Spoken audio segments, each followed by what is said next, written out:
A deal on Dickens, who could resist?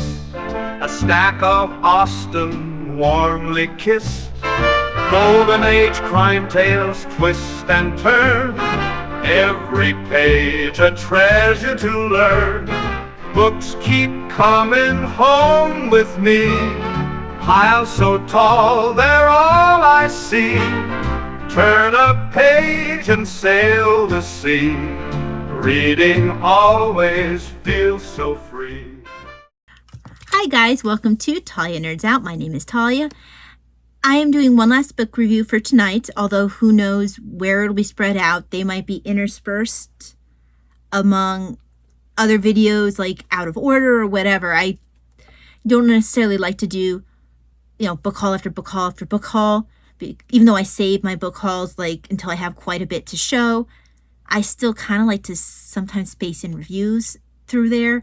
So sometimes you will see a review that slid in where it wasn't necessarily recorded. But I'm not sure when you'll be seeing this. But this book is From England to France, Felony and Exile in the High Middle Ages. Now, with this book, this was not one I intended to start. It just kind of kept niggling in the back of my brain where I was just like, okay, I just need to start it. And I think I took I read this over, I read it in the course of a month, but not it didn't take me the whole month to read it, as I recall at the very least. I don't have my library card on me where I stamped those dates. Now, one thing I noticed about this book, just heading in, now I didn't use it as much as I thought I would, but they made use of a lot of terminology that I was not familiar with. Some of it I ended up having to write down, so I had it to look back on later in a notebook. And some of it, I was just let me just, some of it they wouldn't even define in the text. So I end up having to feel like I need to pick up a dictionary of medieval terms and phrases. This is kind of cool because sometimes it includes in here some Latin, actually figures of speech. I wish I could find one in here, because not all just words. Some of it is an actual, here's a figure of speech in here, or a quote. If I can find it, I will include it, but I wish oh, here's one. Cor anmana, coer anman, fitness of names, and it then goes into what this means. But yeah, that's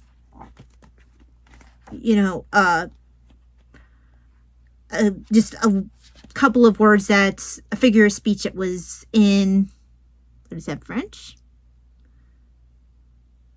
Latin? Not quite sure what that is. Or this one here, Elemosina Caracarum, and it says plow alms, and then explains what that is. So it has, just like it says, medieval terms and phrases. It gives you a bit more than your average dictionary would have for medieval terms. This one is literally a dictionary that includes words, medieval words that you might not see anymore. So some of it will be also alternate spellings you might not see anymore, and it'll explain, it'll give you something where you can kind of figure out what language that came from. Because I know some of them will be oh, well, this is, Middle English, or this comes from French, or whatever. But yeah, this isn't a lot more of a straight-on dictionary. And this one is put out by the author was Reverend A.L. Mayhew, and this is put out by Christopher Corridon and Ann Williams. So they provide slightly different functions. Did not end up getting quite as much use out of them as I expected to, but I still end up getting use out of them. I would imagine I will still be able to get use out of them in the future, because I do tend to read a fair amount of medieval history. And it sits very nicely with my other reference books, including my Understanding Illuminated Manuscripts that I have from Michelle P. Brown. But I want to say I got this book at a Princeton sale last year. And so it's from England to France, Felony and Exile in the High Middle Ages. And at first I thought I was going to see something that was more focused on kind of like what happened for Henry IV, where he was exiled to France during his cousin Richard II's reign, or kind of like what you saw with Henry III's queen, where she ended up going to, although she went more to visit family in France, but Simon de Montfort, I believe he was exiled. So you would see all these different royal or noble people who be going to France. But so I was expecting that, but actually this focused more on your average everyday people who might be sent to France due to their crimes, and it would go over things like sanctuary and what qualified someone for sanctuary and what qualified someone for exile. And actually, exile had a specific term when it was called abjuring, which is very different than just like abjuring had to do with, it was part of the legal process, and talking about a little bit of how it looked different when they were on the continent versus in England, which is an island, and just how that affected the way that this process was used. Just what kind of crimes you could see people being abjured for, and whether these people could come home, whether or not they could get pardons, what would happen if they were caught not actually leaving like they were supposed to, what life would look like for them in France. So it covers a whole host of different viewpoints in regards to this topic in ways that I really hadn't thought about. But it spends a good chunk of time on sanctuary, making sure you understand what went into getting sanctuary and how that related to the abjuring process. And it also covers things like the trial by, was it the trial by fire, the trial by water, and the trial by combat. And it goes over those processes as well. And then actual trial with jury and those kind of things. And how you would see more of the abjuring, how that would affect abjuring, having all these other different kinds of trials. Talked about things like when there is, when someone might be caught trying to help someone get sanctuary so they can be abjured, or what would happen if someone tried to make it look like someone had committed a crime and they hadn't, and then caused someone to be abjured. Any of these sort of things. And why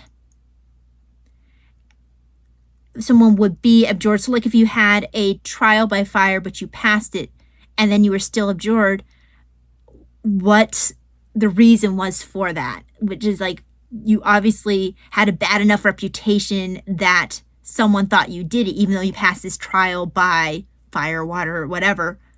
Obviously your reputation was bad enough, so you were being abjured for your reputation, for your bad reputation. So that kind of thing. It was an interesting look at the justice system in England and to a certain extent in France at the time, but also how that affected relations between the countries during different eras, how abjuration was affected by when France and England went to war. And then, okay, during peaceful times between France and England, what it looked like when it went to war, what that meant for English people who were being abjured, where they had to go when France was no longer a really good option but they still wanted to claim sanctuary to be abjured instead of risk a different kind of trial and what that might look to them.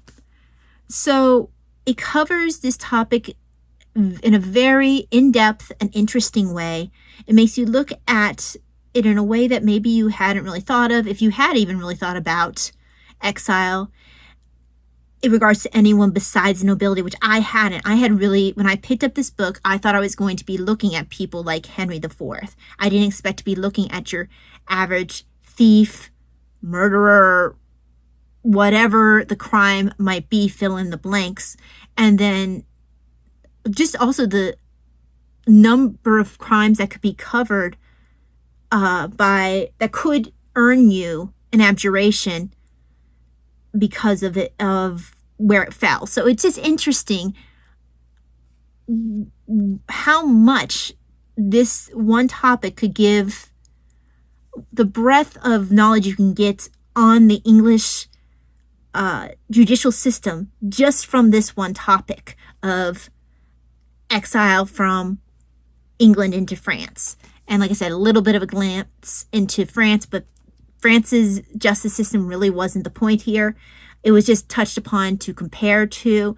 Oh, and it talks a little bit about the fleur-de-lis, which I thought was interesting as a brand because it made something click a little bit from what I remember about the Three Musketeers, about why she had the fleur-de-lis. It has something to do with being exiled, and she didn't actually leave. So the fact that she was branded and still in France meant that she had earned herself death. So that little bit clicked. Oh, okay, that makes sense now. So yeah, this is a very interesting book. It can be, for someone who might prefer a more narrative style, this would not necessarily be the easiest read for you. It is a more,